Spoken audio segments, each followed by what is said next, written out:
Going Beyond is a presentation of Beyond Housing, helping entire communities become better places to live with RareGem Productions. Reliance Bank, your locally owned hometown bank, is pleased to sponsor today's Going Beyond radio show. With 20 locations throughout the St. Louis area, Reliance Bank is making money a little friendlier. Member FDIC and equal housing lender. We're going beyond. Today on Going Beyond, a deeper conversation with Kevin Buchek, president of the Board of Trustees of the Village of Bel-Nor. It's going to be chaos for us. It's going to kill property values in our district. The unknown is always an issue, and that's what we have right now. We have the great unknown. Just as we speak right now, they're actually starting to clean things out of Bel-Nor School, which is one of the Normandy School District buildings in Bel-Nor. So right now, we're about to have, come December 20th, a vacant building sitting in the Village of Bel-Nor. That's a problem for us. Chris Krehmeyer asks about student transfers and the impact on our community. Beyond Housing is going beyond. That and more ahead today on Going Beyond with Chris Krehmeyer, right after this. Reliance Bank is focused on meeting the banking needs of the entire St. Louis community. That's because Reliance Bank, unlike the big national banks, is locally owned and operated. It's run by people you know, and that's important when you're looking for a personal checking account that's really free, a mortgage, or a loan for your business. So stop in and introduce yourself at one of their 20 branches throughout the St. Louis area. Reliance Bank, making money a little friendlier. Member FDIC and equal housing lender. We're going beyond.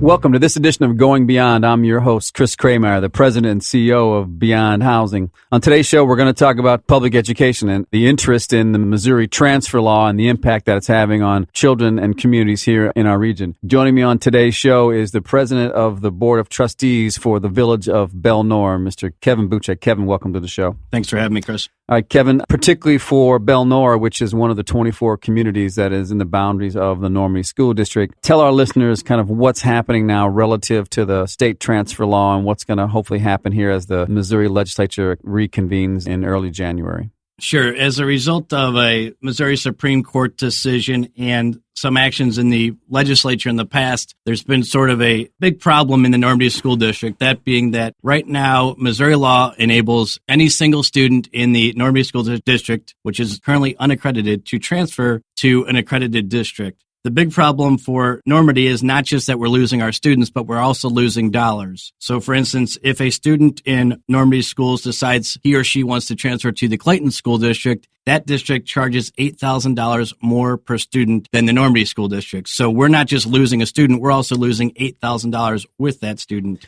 And that $8,000 is local tax revenue. Exactly. It's not state money. I know sometimes when we talk about public education, I think there's a bit of a misconception that a lot of the money is somehow public dollars per se, but certainly a significant part, I think more than half of the revenues comes from local taxes, from local residents paying their taxes, and they're seeing those taxes go to other communities to pay a much higher per student tuition cost than happens in Normandy.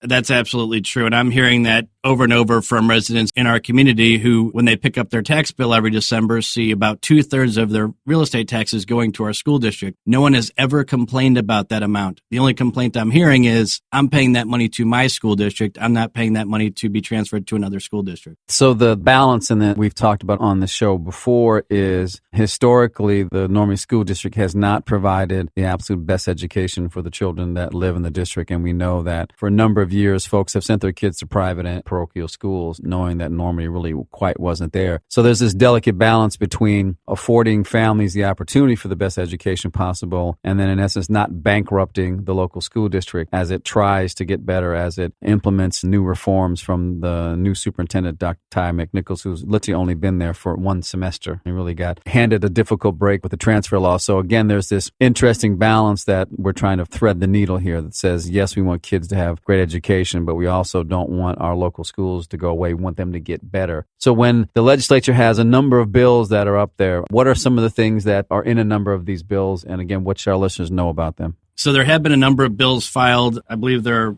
12 or more to date pre-filed for the session that begins in January. A few of the things that are present in many of these bills are the current setup is that a district is accredited or unaccredited based on the performance of that entire district. Some of the senators are suggesting that we change that and make it a building-by-building accreditation, which would then enable students in a district such as Normandy, if their school building is unaccredited, they could transfer to another building within the district. The biggest issue, I think, for Normandy, if the transfer law stays in place, is the loss of dollars. So right now, in the city of St. Louis, through the voluntary transfer program, students can transfer from St. Louis to any district in St. Louis County and only pay a total of just over $7,000. So if they had a transfer rate that were set and capped at somewhere in that $7,000 to $8,000 range, that would help districts like Normandy and Riverview Gardens and future districts that might become unaccredited. Right. So again, the idea there is for more than 2 decades, county school districts have been accepting the $6,000 to $7,000 voluntary transfer tuition fee, and there hasn't been much squawking about that. So now the current Supreme Court ruling didn't have a set fee, and again, the Normandy School District and the Riverview Garden School District, the two that are being impacted now, and both who were financially sound prior to the transfer ruling, they had ample reserves, they met all the guidelines that the state set forward, are both now literally blowing through their reserves. In Normandy's case, there is some concern, will they make it through the entire school year? Will they get to, late May, early June to finish the calendar? And again, I think for me, the amazing thing is, why isn't everybody up in arms? There's 2 conversations that are connected but not the same. Academic performance and being forced to go bankrupt in an unjust way are 2 separate. They're connected, right? So we want the kids to do better. We want high expectations from the Normandy School District, but you can't tell them to do better, do it faster, and oh, by the way, we're going to pull the financial rug out from underneath you. So we know that a couple of these bills have what's called the emergency clause, and what that means is any legislation that gets approved goes into effect right away.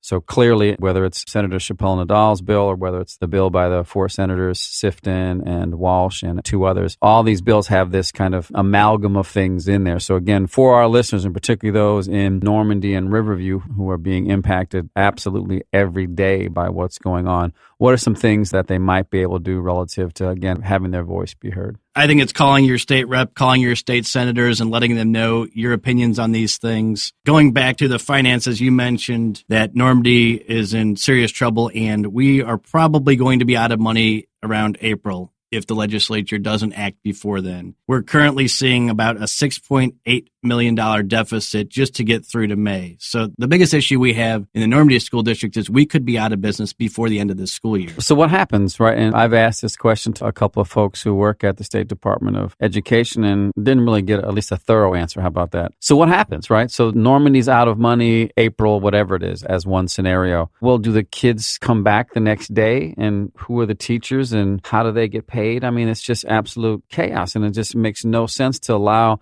a school district, families and children, teachers, all employees of the district go into a semester not knowing can they finish it. So I hope our listeners get the gravity of the situation here. This is not it's just a bureaucratic thing. It is real life for families, for employees, and most importantly, for our children. So you're the chair of the Board of Trustees for the Village of Bel-Nor. What does it mean to you if the Normandy School District goes away? It's going to be chaos for us. It's going to kill property values in our district. The unknown is always an issue, and that's what we have right now. We have the great unknown. Just as we speak right now, they're actually starting to clean things out of Bel-Nor School, which is one of the Normandy School District buildings in Bel-Nor. So right now, we're about to have, come December 20th, a vacant building sitting in the Village of Bel-Nor. That's a problem for us.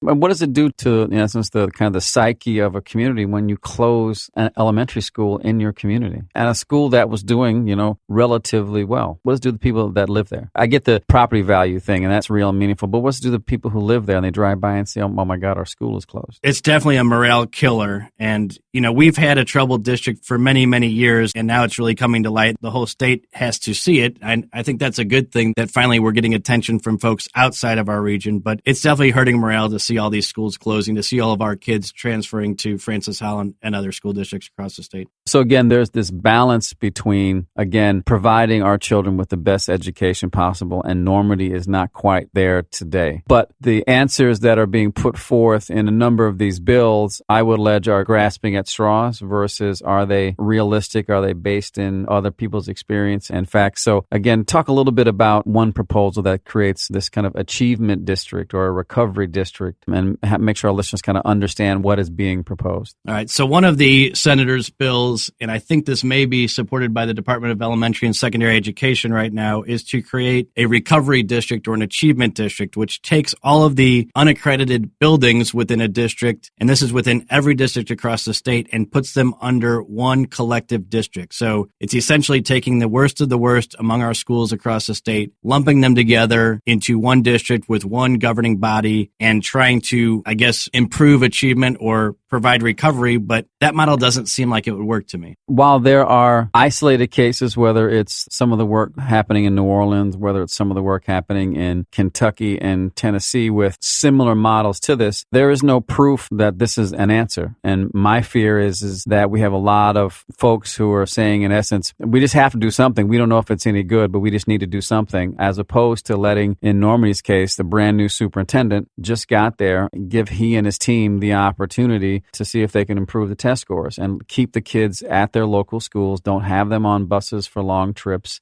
Have schools be, again, the centerpiece of a strong community. We're clearly been working on that with you and the other leaders of the 24 communities to try to recognize, can we build and rehab housing? Can we attract economic development projects and jobs to the community? Can we work on the health and well-being of the residents of our footprint? Can we look at all the things that make up the fabric of a place? And if the Normandy School District goes away, for each individual community, as you said, it's a problem, but clearly for the idea of how do we make things better seems to me to be more challenging as well. No, absolutely. And I think that's the right model. It's a wraparound model. It's not just a school model, but it's providing services. It's providing quality housing. It's bringing in nonprofit partners. It's collective collaboration among the 24 municipalities in the footprint. And it's got to be local schools.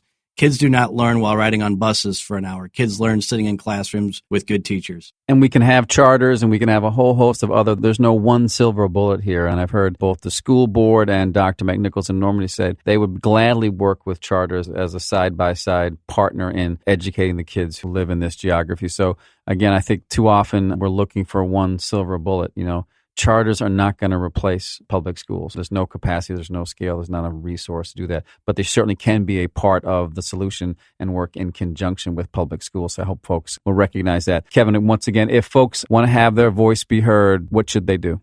It's contact your local leadership, contact your local municipal leaders, contact your state legislatures, contact your state reps, your state senators, and let them know that education is important. I think it's key that our kids stay in our community, are educated in local school buildings, whether they be charters, whether they be part of the Normandy School District, but kids need to be educated in their own neighborhoods. Kevin Buchek, Chair of the Board of Trustees for the Village of Bel-Noir, thank you for your insight and your perspectives. Thanks, Chris. Reliance Bank is pleased to sponsor today's Going Beyond radio show. With 20 locations throughout the St. Louis area, Reliance Bank, your locally owned hometown bank, is making money a little friendlier. Member FDIC and equal housing lender. We're going beyond. Going Beyond is a presentation of Beyond Housing, helping entire communities become better places to live with RareGem Productions. Proudly promoting, presenting, and producing positive programming. Neighborhood is where you live, and we want to keep it strong and vibrant. This is Chris Krehmeyer with Beyond Housing. We are going beyond. Chris Krehmeyer, President and CEO of Beyond Housing, located at 4156 Manchester, phone number 314-533-0600. The only organization in the St. Louis region that offers access to affordable housing. Wherever we work, our goal is to help transform people, families, and communities so that they achieve the skills, strategies, resources, and commitment to succeed for the long term. See our work at beyondhousing.org. Podcast for Going Beyond can be heard, downloaded, and shared by visiting hallelujah1600.com. Listed under the music tab, on demand. Going Beyond is another positive production of RareGem Productions.